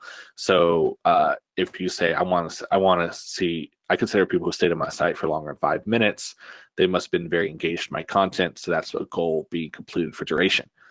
Pages slash visit goals. So this looks at how many pages did they visit while it's your site. So did they go to 6 or 7 pages? We actually use this for a online store that only does in-person purchases. They're an appliance store, and so everybody still comes down to purchase the appliance or calls them. And so what we do is we track pages per visit as a goal for them, because what we have found is if people dive into at least 5 pages, that means they're researching, they're shopping, they're actually engaging in his content more than people who just came there, didn't find what they needed on the homepage and left. And so we actually track that as a goal for them, because that tells us that they're researching the appliances and they're looking for the right appliance. They're actually shopping. So we call it a shopping goal, so that we can track that. And then you have event goals. So we talked about how event tracking and goal tracking are different. This is where they combine. So goals can be based off of the firing of event with our event tracking. So we talked about the different steps. You might have step 1, step 2, step 3, and step 4 all track as an event, right? So they completed step 1, they completed step 2, they completed step 3, and they completed step 4. But step 4 was the actual conversion. So what we would do is we would say we'd have all 4 things tracked up or set up as event tracking, and then we would set up when step 4 happens, then also fire a goal that they completed a goal, because that was our final step of our process. So what do you track with goals? These are going to be like your very important metrics. Leads, trial signups, account creations, newsletter signups, white paper downloads, ebook downloads. If you have an e-commerce site, you want to track purchases, different things like that. Those are what you're going to want to track. So with us on our site, we track leads ultimately, because that's what's going to be our main goal. But on our product, we track signups and how many people sign up. If you have a newsletter on your site, tracking newsletter signups, it's actually probably a decent goal to put in there. Again, remember, 20 goals is your total that you can have. So don't get too crazy with it. If you track white papers downloads, I say this because I worked with somebody who had 22 white papers that you can 22 different white papers you can download in their site. And they contacted us because they set up each white paper as a goal. And so they came to us and said, well, we've already filled up our goals and we need 2 more goals to track our 2 white papers. And what we ended up doing with them was we ended up switching it over to say, we're just going to track white paper downloads as a goal. And then we're going to use our event tracking to define with the labels which ones they downloaded. And we can actually combine that data and see which ones were downloaded for that side of the metrics. But then we can just see total number of white papers downloaded as one goal, instead of trying to set up each white paper download as a separate goal. So destination versus events. Obviously, the pages per visit and duration, those make sense. But I want to kind of show you, this is when you're going through the setup screen, what you're going to get. So with the destination base, which is on the left side of the screen, you'll see that you'll set up your goal name, and then you'll set up the goal URL. You can do a exact match, or you can actually do a regex match, where you can actually say if it matches multiples of these or whatnot. But you can add those in, and you can also add a goal value if there is a goal value set. So if you know that every single lead that comes in to you is worth $100, you can set 100 as your goal value. You can also use goal funnels with destination based. You cannot use those with event based. So you can only build those with those, and that's where you can actually create funnel visualization. I will suggest you can use that if you want, and you do have a good funnel defined. However, I will say there are other solutions out there, such as Hotjar and whatnot, for creating conversion funnels on your site. And we'll talk a little bit about that tomorrow when we do talk about conversion funnels, and we'll talk about what those are. On the right, you'll see how we set up event-based goals. Same thing, you put in the goal name, and then you'll have the categories. So category, you would action, label, and you can select them to be exactly matches, or you can select them to be starts with, contains, different things like that. But you can define those as well. And the only thing, it's actually not in this one. There's a new button that's in there that I didn't get in the screenshot for some reason. That you can then click verify goal. And what it will do is it will check over the last 7 days if that goal has happened. So that's kind of a way for you to check to see if you've actually inputted your data right. And you can see over the last 7 days, you've had X amount of goal completion. So if you know you've had people who've done those actions or done those events, and you go in and you hit verify goal and you don't see any of them, then you may not set something up right. You may want to double check that. Again, if you set up stuff with goals or with event tracking, you can always go back to real time, the real time report, and you can actually test it using real time and see how that works. So goal value, we kind of talked about a little bit.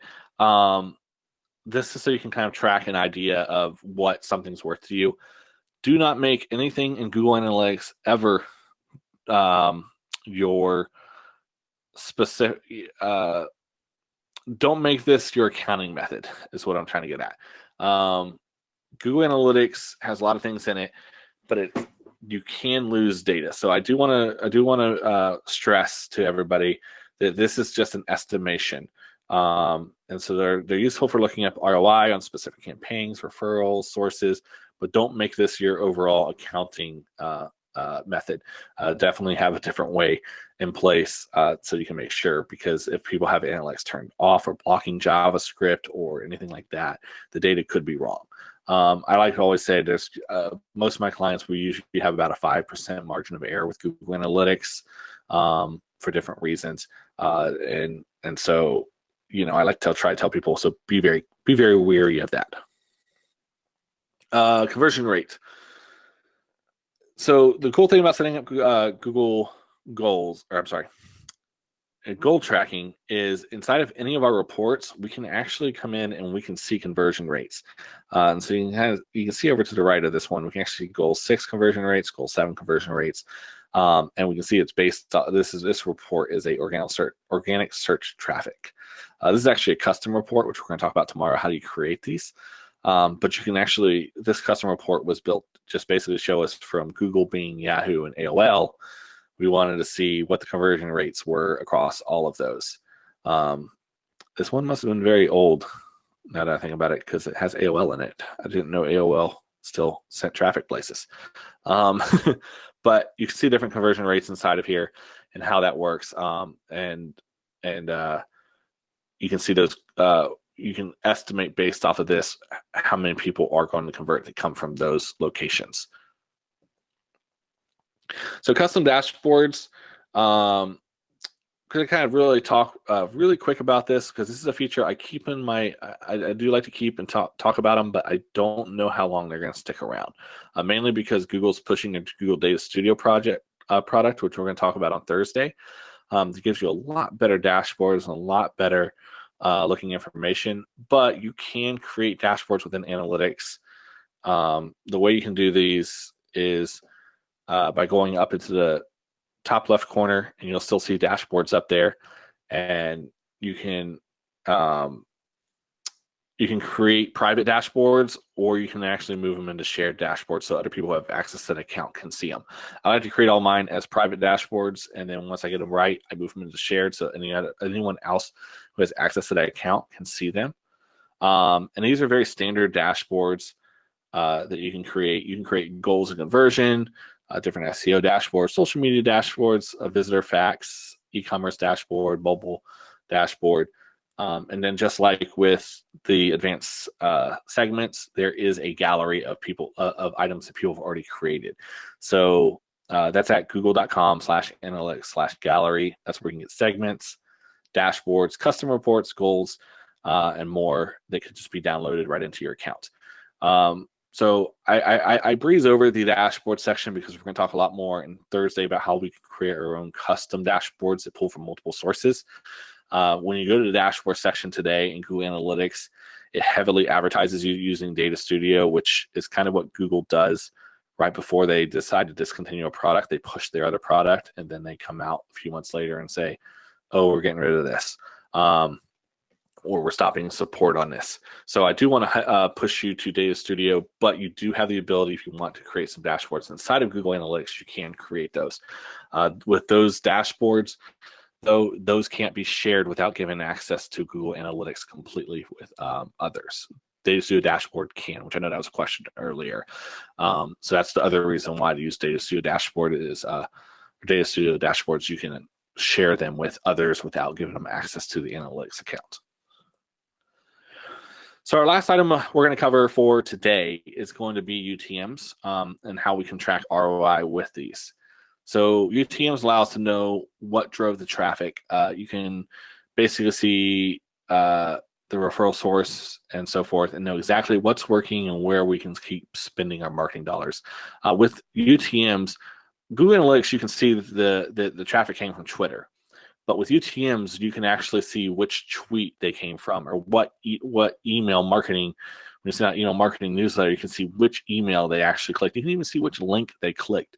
If you set up your UTM correctly, you can see which link they clicked inside that email newsletter that you sent out and know what's driving the traffic.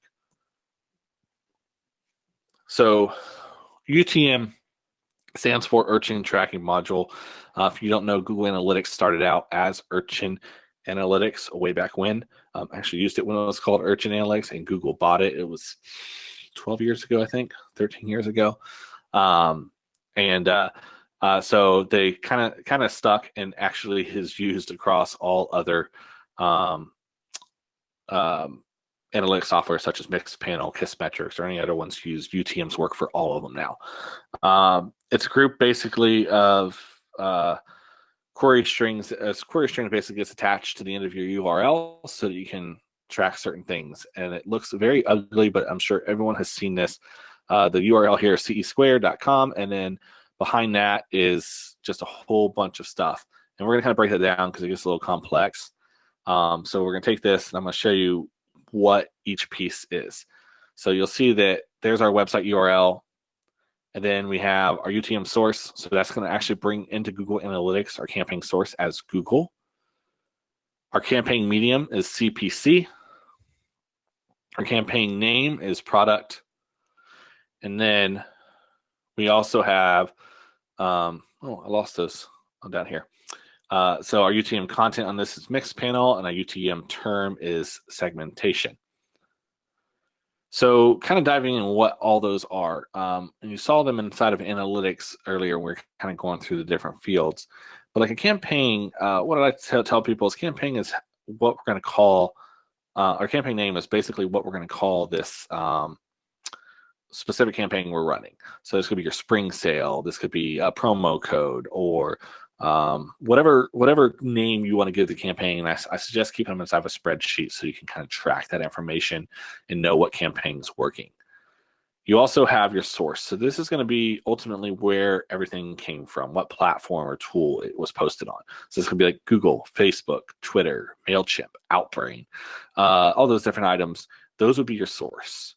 And then we would have the medium, and this is the type. So it's coming from Google, but it's CPC, or it's coming from Twitter and it's a tweet, or on Facebook, it could be a Facebook post. It could be a Facebook ad. It could be, broken down into a Facebook video, a Facebook comment, so you can kind of put all the different types of mediums in there. So you can kind of track that medium that's coming over as well. And then campaign content is a great way to A/B test. Like if you're running a Facebook ad, you can actually put what content you are using for this. I like to put what I usually do for the content is I actually put which ad it is, so I can actually track it on Google Analytics side. Facebook has great tracking, but Google Analytics is not just tracks it all coming from Facebook. So this allows us to really track down, see what ads performing for us. And then campaign term. This is if you're like working with Bing or anything or any other kind of network that has keywords, you can use that under campaign term, pull that information over. So you can always see the campaign information inside of Google Analytics. So under acquisition, you go to campaigns. If you get all campaigns, you'll be able to see your campaign source, medium, and the information will be listed down below. You can also see them in other reports throughout Google Analytics. So we can actually pull up, for example, we can pull up campaign names here, and we can actually see the acquisition, the behavior. We can even see conversions based off of these. We can see whatever that first item was converting $119,000 in revenue with a 2.18% conversion rate. And then you see the third item only had a 0.83% conversion rate. So it kind of tells us as a marketing people of, hey, we still got a lot of sessions and everything, but this one's not converting. Let's put more money and time into whatever number 1 and 2 was. So creating those, that was a long string. It's not very easy to create. So how do we create these for our campaigns? You can use an online UTM builder. If you do a search, you'll do an online search for online UTM builder, you'll find one. We also have one at datadrivenlabs.io that you can just go and use. It's free. You just fill it out and let it run. There it goes. And basically, all of these work the same way. You go in, you type in the URL that you want to track. So in this, for this one, we're going to do example. You put in your campaign source. This particular one, actually, over on the right, tells you what your what each of these items are. Put in your medium. And then down below, you'll see it's actually generating the UTM code for you as you build this. There's several of these online, so just do a search for them, or you can use the one that's at datadrivenlabs.io/UTM to create your codes. They're free to create, and they stick forever. So just, when you set these up, you can put these out inside your newsletters or whatnot. The last thing with UTMs are they're very ugly. They're very long. You saw those. There's a lot of stuff to those. And if you're posting those in certain places, you may not want that huge long URL to stick out. I highly suggest just using a URL shortener. Bitly is the most common one that's used. Google used to have one. Unfortunately, they're ending that and they're getting rid of that. So you can't use that one anymore. But Bitly is a free service. You can use Bitly to create these short URLs. Basically, would create a URL that says Bitly bit.ly/ and it's just like 4 to 6 random characters after it. And then it makes it nice and short and basically pretty for people to see. So you can definitely use those to create your URLs and make them look a little shorter. So that's all we're going to cover for today. We do have 2 more days where we're going to really dive in more in depth with a lot of these other items. So I'm going to go ahead and open up the floor for questions. All right. Well, great stuff today, Chris. Thanks for a good broad overview of Google Analytics and a lot of great information. We do have a few questions queued up here. If you have not asked your question yet, please do so over in the chat room, the link to which is down there in the chat box of the GoToWebinar control panel. Make sure you use the password that's in all uppercase there.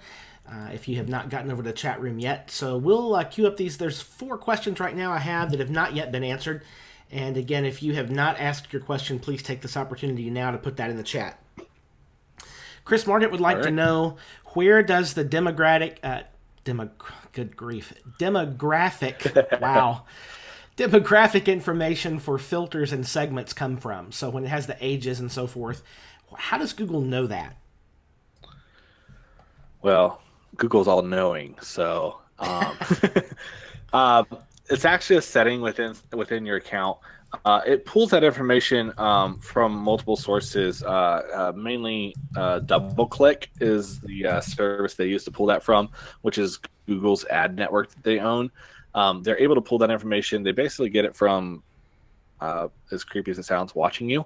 They pull that demographic information from all kinds of other different sources, but I know it's through the DoubleClick network. And you have that ability to turn that on under tracking info. And you have it under data collection. And you can actually turn on advertising reporting features, which actually pulls that information in. So here it does tell you it comes from Google Display Network, Audience Demographics, DoubleClick Campaign Manager, DoubleClick Bid. So it comes from a whole bunch of different places that it gets that information. It's a little creepy. I'm not 100% sure where exactly all that information comes from, but that's where they kind of pull it from. So, and that's turned on under your property settings under data collection. Do realize there is potential GDPR issues with turning that on. I've actually removed demographics. I didn't really find it that great of information for what I was doing, um, but it is listed under here, and it is something you can turn on or off. Fantastic. Several folks have been curious about analytics spam, like spammers and bots that really can skew your analytics. Is there a way to avoid those or filter them out? Yes, that's called it's known as referral spam. There's ways to filter those out. Um, I'm trying to find. Oh, there's a great tool for this. I'll bring up. Oh, here it is. Referral spam blocker. I think this is it. Um, it's called referral spam. Yeah, this is it. It's referralspamblocker.com, and it actually creates an API connection into your account. Basically, what has to happen is you have to create a bunch of filters to filter those out. And it used to be a few filters. I had a list of filters you could create, and it just happened to be you were just copying and pasting them in. But it got so out of control that this company started up, and you'll notice that they basically create a whole bunch of different filters for you, and they automatically add them in daily to your site because unfortunately the spammers are constantly trying to outsmart you and beat everybody. So by the time I finish writing an article about how to block it, they've already written 40 more that my article doesn't cover. So this is what I suggest is referralspamblocker.com. You can use it to block this to block these items. It is a free service. Yeah, it's a free service. So I do. Oh, it's no longer maintained. Oh, interesting. So I guess they are not running it anymore. The one of the big reasons I stopped using these is Google Analytics has gotten really good about. They've gotten really good about blocking it automatically. So I don't know if you're having a major issue still. You might see it on low traffic sites, but it's so minimal on most sites that it doesn't affect your traffic ultimately. But you can create filters to block it. Just do a search for referral spam blocking, and they may if you and you can block the exact ones that are spamming you currently. Gotcha. Chris, Eric would like to know about maybe doing a walkthrough of setting up an event and goal in real time. Is that something you're going to do tomorrow?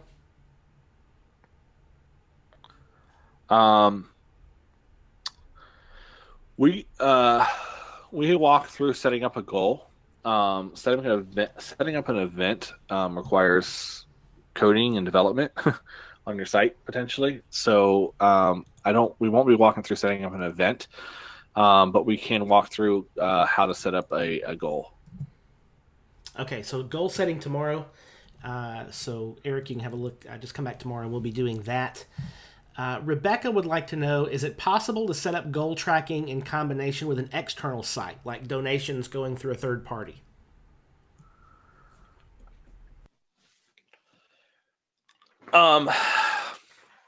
If they send them back to your website, you can. Depending if there are certain plugins that you're using, they have ways to pull that information in as well.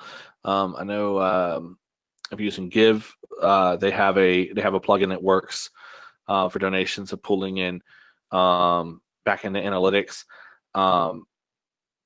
But once it's completed off-site, there's not a way to pull it over without pushing the data in through basically through Google Analytics PHP, which is what actually the Give Analytics plugin for their donation platform does that. I don't know about WooCommerce's donation plugin if it will push the data back if you had the analytics plugin. I don't think it does. But you can push data into analytics, which is what some of those do. But if the conversion happens off-site and they don't come back to a thank you page, you will most likely not be able to track it from there. You'd have to work with the third-party payment provider to see if you can put analytics on their site. Gotcha. And if you're not familiar with Give, that's definitely something to look up. It's a fantastic donation platform if you work with nonprofits. Kathleen would like to know, how do the UTM codes get integrated into Google Analytics reports? How do the UTM codes get reports? Okay, yes. So let's see here. Let's switch back over to the demo account, and I can show you inside here really quick. Oh my goodness. Analytics is not moving today. So you can pull those up under, I'll talk through it while I wait for this to load. Here it goes. Acquisitions. They'll be under the acquisition channel, then under campaigns. And when you go to all campaigns, these are your UTM codes being pulled in here. So you have your campaign. This is the campaign name. This is the campaign source. And this is your campaign medium here. And that's under the acquisition channel. And then you go down to campaigns. And then you go to all campaigns. And that's where your UTMs are pulling in into here. And then, of course, you can obviously, when you're creating a segment, you can create a based off of, if I could type, we can do it off a campaign, and we could do off of data share promo, and we can call this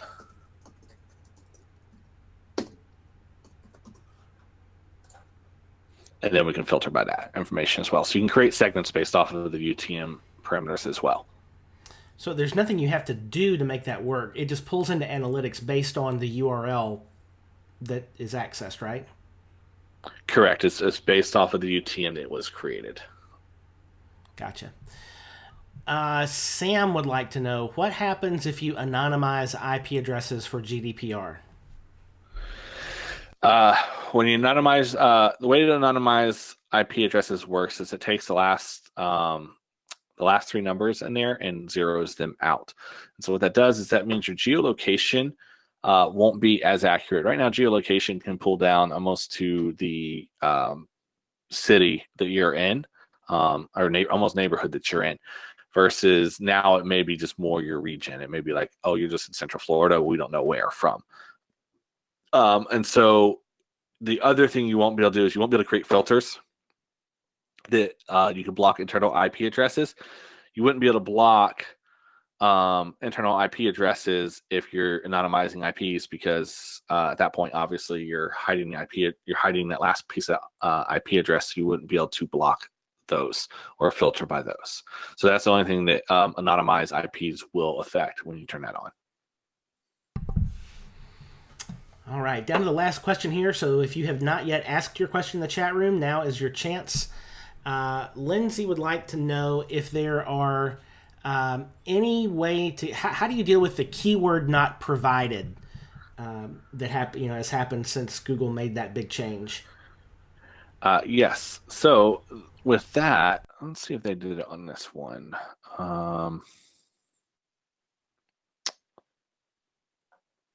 Search console. Yes, they have it integrated. Do they? Yes, they do. All right. So this is where we come back to integrating your Search console. So not provided, that's because of the way Google's privacy efforts are set up. They actually have them set up so that it will not pull that information over if they did a Google search via SSL. That information will not pull over to your site, and there's no way around that. However, you can connect your Google Webmaster Tools to your site, and then, as we talked about earlier, under product linking, and then what we can do is you can use the Search Console to see your queries, for example, and we can see that YouTube, for this site, for example, this is the Google Store, YouTube merch, YouTube merchandise, Google T-shirt, YouTube shop. We can see how many clicks we had come over to our site. We can see how many impressions, click-through rate, and the average position. The only thing we can't do is this is what I was talking about earlier, I can't relate this back and say, how many people searched this term, and then what did they do on my site? I can't tell you that. I can just tell you how many people clicked over to our site. So that's the only downfall, is we did lose that data, and unfortunately there's not a way, because the way privacy is with Google, they are not allowing that data to come through. All right. Well, I believe that wraps up our questions for today. It's a good first step into Google Analytics. A lot of information covered today. Chris, is there anything folks need to do to prepare for tomorrow? Yeah, the only thing I would say is if you already have a Google Analytics account, and you haven't been in there in a while, I highly suggest to just take a few minutes and go through your analytics account, just get familiar with the how it's set up and the layout of these different reports, the acquisition, the behavior, conversions, and kind of look through those and just get familiar with those items.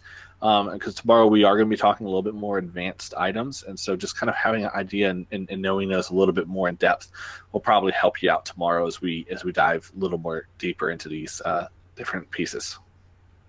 Fantastic. So definitely take some time today, maybe later tonight if you'd like, to delve into your Google Analytics account. We'll have the video up. I'll do my best to have that up here in the next hour and a half or so. The time factor is sort of dependent on how quickly Vimeo will render that video for us, but we'll do our best to have that up for you before tonight. So if you'd like to take some time this evening and rewatch and look through some of the things that maybe you had some questions on, we'll try to have that up for you tonight. And otherwise, we'll see you back here tomorrow at the same time. We'll start off at 1 o'clock Central. We'll have the webinar live about 10 minutes before that. If you want to head on back over to the chat room, it'll be at the same place tomorrow. I believe that wraps it up for today. So thanks again, Chris, for a good presentation. And we'll dive in with some hands-on stuff tomorrow. And we'll see you all back tomorrow at 1 o'clock Central Time here on iThemes Training, where we go further together.